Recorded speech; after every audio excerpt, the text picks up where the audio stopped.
Той изневерява, тя търпи и остава. Започваме с предисторията на мъжа. Израснал в среда с силно критична майка и слаба бащина фигура. Майката се чувства неспособна да контролира отношенията с мъжа си и да изгради усещане за ред и сигурност в отношенията си с него, поради което свръхкомпенсира тази липса, като насочва нуждата си от контрол към сина си. Потиснатия гняв, разочарование и неизпълнени очаквания, които има към партньора си, постепенно се пренасочват към детето. Тя не просто възпитава сина си, а постоянно го оценява, критикува и контролира, като много рядко му дава усещането, че е достатъчен. В него започва да вижда всичко онова, което не може да почини в мъжа си. И несъзнателно се опитва да го пречупи и оформи по такъв начин, който да й върне усещането за контрол и удовлетвореност. Постепенно той започва да заема роля, в която не просто трябва да се държи правилно, а да откликва на нейното настроение, да я успокоява и да получава нейното одобрение. Дори когато получава одобрение, то никога не е пълно. Винаги има нещо, което не е достатъчно. И това подхранва неговата нужда да не спира да го търси. Постепенно като порасне, това ще се превърне в начин за свързване с жените. Чрез доказване, напрежение и чрез трудно за получаване одобрение. Неговия баща присъства физически, но отсъства в най-важното. Не застава между сина си и тази постоянна критика. Не създава граници и не поема ролята на фигура, която създава защита. Той е пасивен. Липсва модел за стабилна мъжка позиция, която да внесе баланс и да ограничи натиска, който идва от майката. Така той учи сина си, че напрежението и проблемите не се решават, а се избягват. Накратко модела е следния. Майката го учи, че трябва да се бори за женско внимание и че сам по себе си не го заслужава. И че трябва да свръхкомпенсира, изпълнявайки роли. А бащата го учи, че когато напрежението от очакванията стане прекалено голямо, бягаш, докато не отмине бурята. Много деца в сходна ситуация обвиняват агресивния родител, но другия всъщност е нанесъл много по-голяма травма, защото не се е намесил и го е позволил и всъщност е избягал от родителската си роля. В резултат, детето остава само в тази динамика и без реална опора, която да му покаже как изглежда устойчивото мъжко присъствие. В зряла възраст това се пренася в отношенията му с жените. Той тенденциозно търси предизвикателни жени, които трудно се впечатляват, които са критични, защото нервната му система е научена да се адаптира към подобно поведение и среда. Възприема ги като познати. За него усещането за дом и любов е в среда, в която е критикуван, не е достатъчен и трябва да се бори. Той не е научен да съществува в среда, в която е приет. Това не му е познато. Плаши го, защото не знае как да навигира такива отношения и той бяга. Парадоксално, нервната му система не усеща това като дом. Той се е научил да използва своя чар и закачливост, за да навигира настроенията си на майка си, да я кара да омеква и да печели къщата любов. Ще видим как тези умения ще се пренесат по-нататък във връзките му. Продължаваме с предисторията на жената. Израснала в среда, в която любовта не е била сигурна. Често с баща, който е бил емоционално присъстващ, но непоследователен, присъстващ физически, но далечен в отношенията. С внимание, което идва и си отива. Никога не може да се разчита на него. Или е с баща, който като цяло си е тръгнал и ги е оставил сами с майката.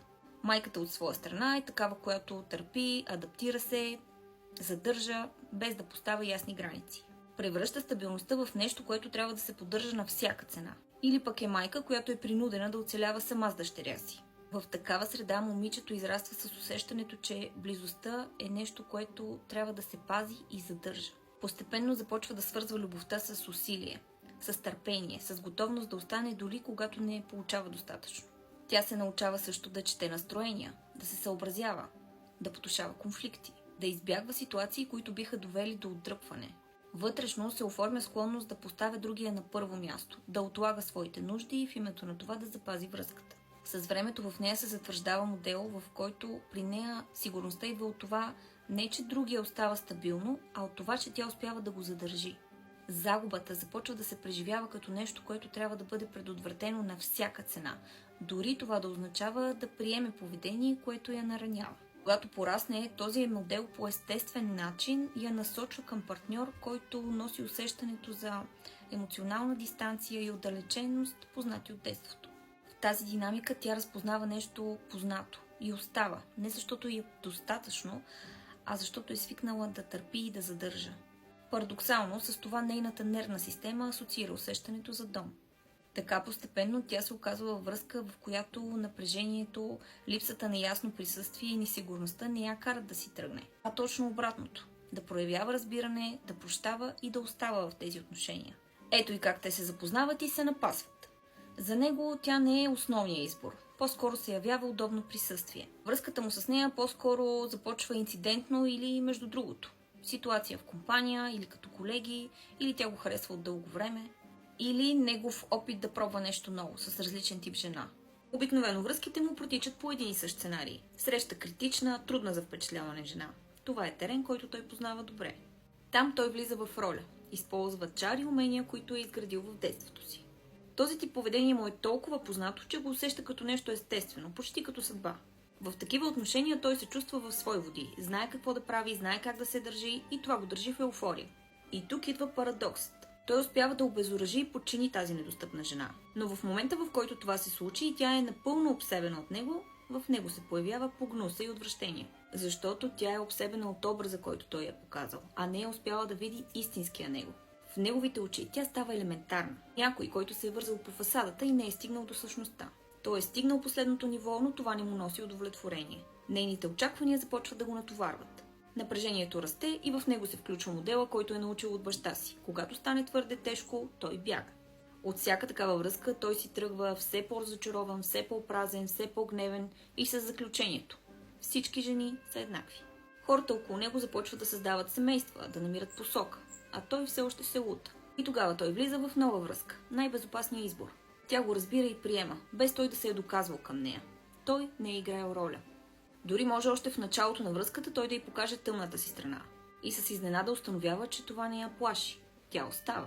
Например, казва и, че не иска сериозни отношения, казва, че не обича да се старае и така нататък. По този начин той създава пространство да бъде лош, докато тя един вид се съгласява на тези отношения. Но е да бъде недостатъчен и факта, че тя търпи такова отношение, го кара да я презира. Реално това е оценка на собствената му стойност, без той да си дава сметка. Той започва да търси лошото в нея и дори да го предизвиква, за да намери причина да си тръгне, но не я намира.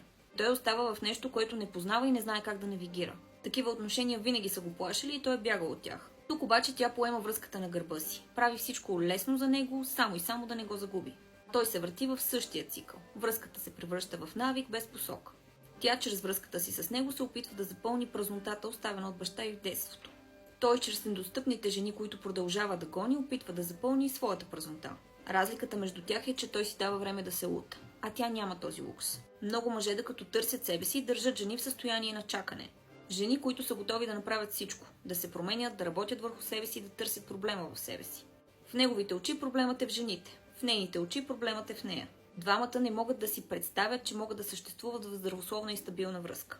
Тя е една абстрактна фантазия, защото нервната им система още преживява миналото си, опитвайки да го разреши чрез повторение. А истинската свобода и цялостност се крие в психотерапията и освобождаването на нервната система от импулсите, които ги държат в този цикъл. Процесът не е свързан с мислене и логика, а терапевтична работа. Четене на книги, посещаване на курсове, търсене на отговори в езотериката, споделяне с приятели, премисляне, ги държи заседнали в капана на интелектуализацията и допълнително подхранва усещането за обреченост и безпомощност. Ако си открил себе си в това видео или ти е било полезно под някаква форма, остави ми сърчице, за да мога да знам това, и ако мислиш, че някой ще резонира с него, изпрати му го.